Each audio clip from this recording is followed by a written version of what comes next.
Dear friends, आज के इस वीडियो में हम लोग डिस्कस करेंगे रेलवे बोर्ड का लेटर जो रिसेंटली 27 जून 2025 को आया है। और ये लेटेस्ट लेटर है एलडीसी जीडीसी जो प्रमोशनल एग्जामिनेशन है उसके ऊपर। अब इस लेटर में हम आपको अगली स्लाइड में दिखाएंगे कि अब एग्जाम के कंडक्ट करने की दिशा में रेलवे बोर्ड एक स्टेप और आगे बढ़ गया है। पूरा लेटर का कंटेंट हम आपको बारी बारी से हिंदी में समझाएंगे। Okay, so let us see one by one. यहाँ पे एक छोटा आप लोगों से अपील है, यदि मेरा कार्य आप सब लोगों को पसंद आ रहा है तो हमें प्रोत्साहन के लिए आप कुछ सपोर्ट कर सकते हैं वॉलंटरली बेसिस पे। And for your support my Google पे, फ़ोन पे, Paytm number is 8309665781। This is on purely on voluntarily basis. Please support if you like the work and I will definitely continue. Thank you. तो ये देखिए 2 page का letter है और ये railway board के लेटर को जो हमारे साउथ सेंट्रल रेलवे का जोन है उसने सारे डिविजन्स को भेजा है। रेलवे बोर्ड के लेटर के बाद में ये जोन के द्वारा सभी डिविजन्स को लेटर गया है। तो कहने का मतलब कि जो एलडीसी जीडीसी प्रमोशनल एग्जाम है उसमें एक स्टेप आगे का ये कार्य होने जा रहा है। तो यहाँ पे देखिए सब्जेक्ट में क्या लिखा है, selection CBT mode in departmental promotions. Means जो कंप्यूटर बेस्ड टेस्ट जो मोड है उसी को डिपार्टमेंटल प्रमोशन एग्जाम में अपनाया जाएगा। ये तो क्लियर हो गया। दूसरा बात, इसमें जो रेफरेंस दिया है रेलवे बोर्ड का लेटर नंबर है नंबर 1, डेट 5 मार्च 2025, जिसको ऑलरेडी हमने शुरू में मार्च में डिस्कस किया था वीडियो में। तो उसमें सारे एग्जामिनेशन जो प्रोसेस में थे सबको सीधा निरस्त कर दिया गया था। और दूसरा जो रेफरेंस है लेटर है वो है डेटेड 28 मार्च 2025, जिसमें रेलवे बोर्ड ने अपने 5 मार्च के लेटर में पार्शियली मॉडिफिकेशन किया था और बताया था कि जो एग्ज़ाम 4 मार्च तक हो चुके हैं, चाहे वो रिजल्ट आया हो या ना आया हो, पैनल बना हो या ना बना हो, उसको जारी रखा जाएगा। यानी 5 मार्च का जो टोटल ब्लैंकेट कैंसिलेशन था उस पर रोक लगा के 28 मार्च को जो एग्ज़ाम 4 मार्च तक हो गए थे उनको जारी रखने के लिए प्रक्रिया को माना था। और इस तरह से उन्होंने अपने पुराने लेटर को मॉडिफाई कर दिया था। और तीसरा लेटर जो है वो 26 मई का है, जिसका वीडियो आपने देखा, मैंने बनाया है। तो 26 मई वाले डेट में उन्होंने प्रोसीजर जो फ्लो चार्ट जिसमें बताया है कि क्या क्या तरीका अपनाया जाएगा। और उसके बाद चौथा लेटर रेफरेंस है वो रेलवे बोर्ड का लेटर जो 17 जून 2025 का है। जिसमें उन्होंने अकाउंट्स ग्रुप के एग्जामिनेशन का जो डिपार्टमेंटल एग्जाम था उसको भी इसमें इंक्लूड किया था। तो सारे लेटर का वीडियो इसके पहले के 3-4 वीडियो में हमने पूरा आपको बता दिया है। और इस वीडियो में देखिए ये नेक्स्ट जो लेटर है, लेटेस्ट लेटर है 27 जून का, पहला पॉइंट है इसमें, in terms of letter under reference 1, railway board conveyed to all zonal railways that all pending selection LDC GDC which have not been finalized and approved by 4 March 2025 may be treated as cancelled। यानी ये 4 मार्च तक जो exam नहीं हुए थे, जो 4 मार्च तक exam का फाइनलाइजेशन नहीं हुआ था, पैनल नहीं बना था, वो सारे एग्जामिनेशन को कैंसिल करने की बात हुई थी। फिर उसके बाद में जैसा कि आपने देखा 28 मार्च को उसको मॉडिफाई किया गया था। तो वो बात कह रहे हैं यहाँ पे, these instructions of cancellation of selection was partially revoked by board vide letter number 2। जो लेटर नंबर 2 का मतलब है 28 मार्च के लेटर में उन्होंने कहा कि नहीं, जो 4 मार्च तक एग्जाम हो गए हैं तो उनको जारी रखा जाए। ये चेंजिंग किया, वो लेटर नंबर 2 हो गया। And allowed zonal railways to finalise the selection which are held up at the stage of 1, examination conducted but result awaited, are examination conducted and result declared, are examination conducted results declared but panel not approved. तो उनको जारी रखने के लिए 28 मार्च को letter दिया था। Then देखिए point number 2, vide letter under reference number 3, यानी 26 मई को जो लेटर आया वो है letter number 3। Board issued instructions for holding the departmental selections in CVT mode through an exam conducting agency ECA, यानी कि 26 मई को जो बोर्ड का लेटर आया तो उसमें ECA की बात कही गई कि जो RRB नॉमिनेट होगा उसको ERRB कहेंगे, ERRB ECA को यानी एग्जाम कंडक्टिंग एजेंसी को इंगेज करेगा, हायर करेगा, और वो सब प्रक्रिया जारी करने के लिए बोर्ड ने 26 मई को लेटर दिया था, जो पिछला वीडियो में आपने देखा। Then point number 3, now railway board vide letter number reference 4, जो 17 जून का लेटर है, requested the zonal railways to attend to the preparatory work for conducting CVT examination, यानी 17 जून के लेटर में इन्होंने सभी जोन को कहा कि अब आप CVT वाले एग्जाम को, कंप्यूटर बेस्ड टेस्ट को कंडक्ट करने के लिए तैयारी का कार्यक्रम शुरू कर दीजिए। जैसे उसमें क्या क्या करना है, फाइनलाइजेशन ऑफ सीनियरिटी लिस्ट, यानी जो कैंडिडेट्स हैं, जो डिपार्टमेंट वाइज कैंडिडेट्स हैं या लिस्ट है जो एम्प्लॉइज की, उसमें सीनियरिटी लिस्ट तैयार करना पहला काम है। दूसरा एलिजिबिलिटी लिस्ट, कौन कौन लोग, जैसे होता है ना कि 3 साल मिनिमम सर्विस होना चाहिए या किसी एग्जाम में 5 साल मिनिमम सर्विस होना चाहिए, तो वो एलिजिबिलिटी लिस्ट तैयार करिए। Then next pre selection training, जिसको हम PPC कोर्स भी करते हैं, कि सिलेक्शन के पहले जिस कैटेगरीज के अपने एम्प्लॉइज को ट्रेनिंग दिया जाता है प्री सिलेक्शन, वो ट्रेनिंग का प्रोग्राम चलाइए। In this connection board advise for the following, तो बोर्ड ने क्या क्या एडवाइज किया था डिटेल में लिखा है यहाँ पे। Point number A, completion of centralised and unified selection calendar, means इसका मीनिंग क्या हुआ, preparation of centralized and unified selection calendar with date of notification and details of pre-selection coaching and other relevant dates should be accounted for. One CVT should cater to all units for the category of post within the zonal railways, यानी कि zonal level पे एक CVT जो exam conduct होगा computer based test, वो उस category के लिए सभी डिवीजन उसको उसी में से सिलेक्शन करेंगे। Okay, preparation of centralised and unified selection calendar, यानी कि जो जोनल वाइज कैलेंडर दिया जाएगा, साल में 2 बार कंडक्ट करना है तो जो 2 डेट होगी कैलेंडर बनेगा उसका, और प्री सिलेक्शन कोचिंग, जो सिलेक्शन के पहले रिजर्व कैटेगरीज को जो ट्रेनिंग दी जाती है सिलेक्शन के बारे में, वो सब पूरा फाइनलाइज करने का काम दिया गया। Then point number B, standardization and unification of syllabus. One syllabus for a particular category throughout the railway, यानी एक जोनल रेलवे में, जैसे मान लीजिए साउथ सेंट्रल रेलवे है या सेंट्रल रेलवे है, तो एक जोन में एक ही सिलेबस होगा जो सारे डिवीजन उसी को अडॉप्ट करेंगे। ओके, उसमें कोई ऐसा नहीं होगा कि एक डिवीजन में अलग सिलेबस है, दूसरे डिवीजन में अलग सिलेबस है। The next point, grouping of post which can have common syllabus, और ऐसी 2 पोस्टें जिनके लिए कॉमन सिलेबस हो सकता है, मतलब एक तरह से उसको सिंक्रोनाइज करने के लिए अलाइनमेंट करने की कोशिश की गई है रेलवे बोर्ड के द्वारा।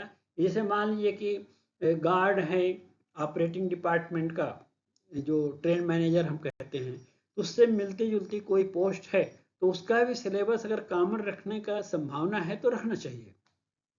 Then developing common question bank for common exam groups, और जो कॉमन ग्रुप आप कंबाइन करेंगे तो उनके लिए जो क्वेश्चन बैंक बनाए जाएंगे वो भी कॉमन होना चाहिए, सेम टाइप का होना चाहिए, ताकि लोगों को आसानी हो तैयारी करने में, और प्लस उसका एक तरह से चेकिंग में एकदम उसका जो मॉडल आप जिसको बोलते हैं मोडस ऑपरेंडी आसान हो जाएगा, एम्बिग्युइटी कम हो जाएगी इससे।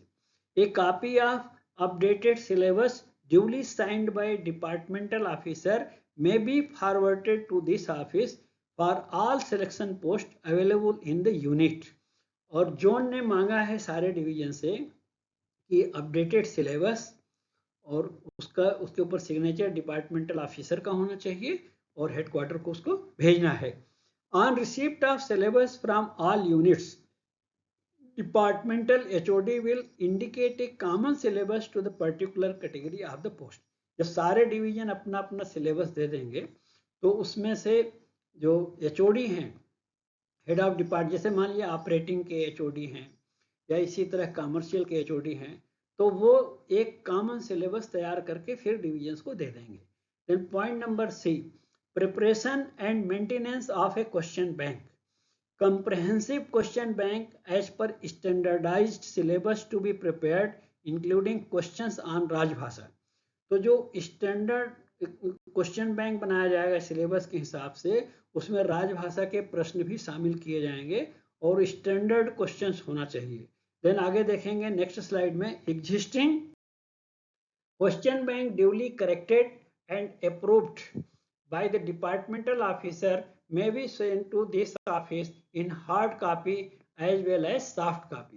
तो डिवीजन जो है अपडेटेड और corrected question banks head office को सॉफ्ट कॉपी और हार्ड कॉपी दोनों फॉरवर्ड करेंगे, भेज देंगे। Okay, then on receipt of question bank from all units, departmental HOD will indicate a common syllabus to the particular category of the post.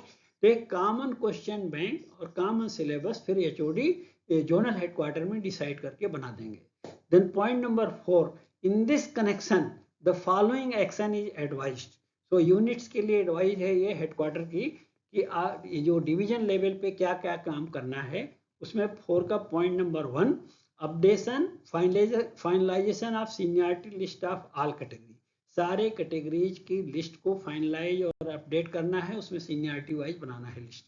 Point number 2, wherever employees in different seniority units are in the field of eligibility for selection with CCTC, station master, etc., intersep seniority list of those categories should be published, objections attended and final seniority list issued। तो जो ये popular categories हैं, जैसे मान लीजिए CCTC है, commercial clerk कम train clerk, ये commercial department की। Similarly station master category etcetera, जिसमें सेक्शन कंट्रोलर, ट्रेन मैनेजर, ये सारे जो कैटेगरीज हैं, तो इनकी सीनियरिटी लिस्ट बनाना चाहिए कैटेगरी वाइज और उसको पब्लिश करना चाहिए डिवीजन में, तो सबको मिलेगी वो।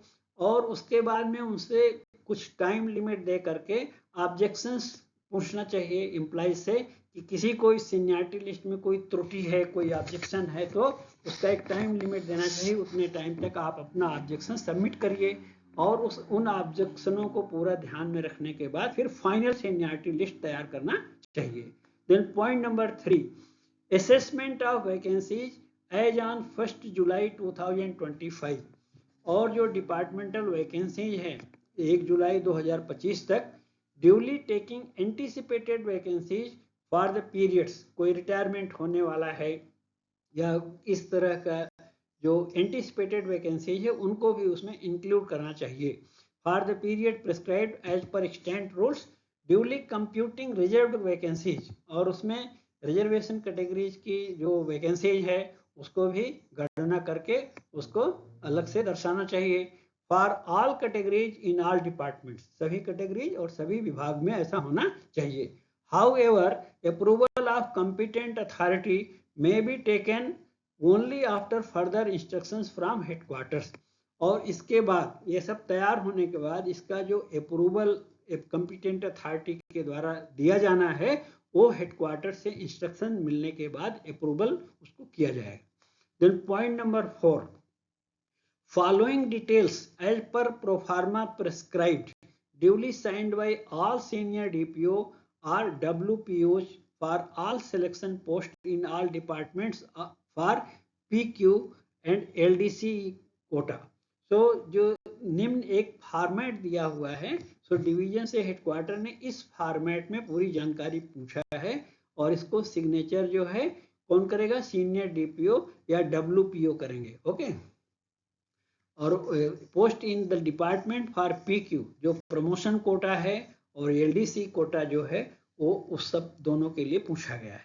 इसमें फॉर्मेट में क्या है, सीरियल नंबर, डिपार्टमेंट जैसे ऑपरेटिंग है, कमर्शियल है, इंजीनियरिंग है, then name of the post, post का नाम बताना है, पे लेवल बताना है पे मैट्रिक्स में, then promotional quota vacancy duly portioning SC ST and physically जो चैलेंज्ड लोग होते हैं, और PWBD जो कैटेगरीज है, तो सारे रिजर्व कैटेगरीज का कैटेगरी वाइज बताना है। इसमें परसेंटेज है existing vacancies as on 1 July 2025, anticipated vacancy उसके बगल कॉलम में दोनों को जोड़ना है, the number of employees in the zone of consideration, और जोन में उस कैटेगरी में कितने एम्प्लॉयज हैं टोटल वो दिखाना है।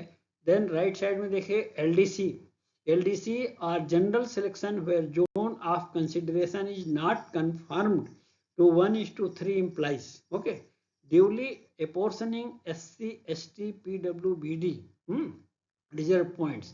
तो ये राइट साइड में, लेफ्ट साइड में प्रोमोशनल कोटा का दिया, राइट साइड में LDC और जनरल सिलेक्शन कोटा का दिया है। So percentage existing vacancies, anticipated vacancies, number of employees in the zone of consideration।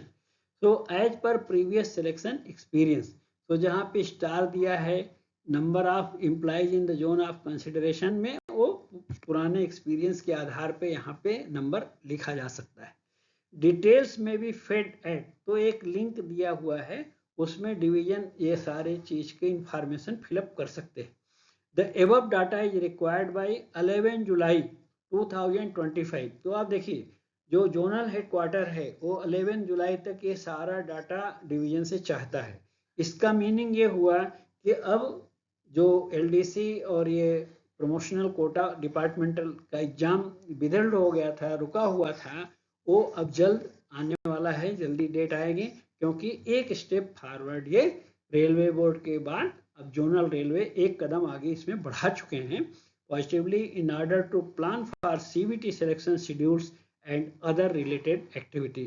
तो जो लोग वेट कर रहे थे उन सबको हमारी तरफ से शुभकामनाएं, और हम भी चाहते हैं कि डिपार्टमेंटल एग्जाम, प्रमोशन एग्जाम जितना जल्दी हो जाए उतना अच्छा है। और तैयारी करने वालों के लिए मैं एक बात यहाँ पे कहना चाहता हूँ कि आपने जो पुरानी तैयारी किया है, तो क्वेश्चन बैंक नया आएगा, उसको जरूर रिवाइज करिएगा, लेकिन जो बेसिक नॉलेज आपने गेन किया है वो आपको पूरा इसमें यूज होगा, उसमें कोई बड़ा बदलाव होने नहीं जा रहा है, क्योंकि जो ऑपरेटिंग सब्जेक्ट हैं, कमर्शियल सब्जेक्ट हैं, सब्जेक्ट का बेस तो वही है, क्वेश्चन बैंक चेंज होगा, उसको रिवीजन करना, प्रैक्टिस करना है, नॉलेज जो आपके पास है पुराना उसी के आधार पे तो आंसर बनेगा। ओके, इसके आगे एक अनाउंसमेंट रहेगा, उसके देखने के बाद आप वीडियो बंद कर सकते हैं। Okay, and thank you so much for spending your valuable time, and please subscribe already if you have not subscribed, and press the bell icon so that you get the notification for the next video। और इसका English version भी मैं बना के जल्द ही डालूंगा। Thank you so much.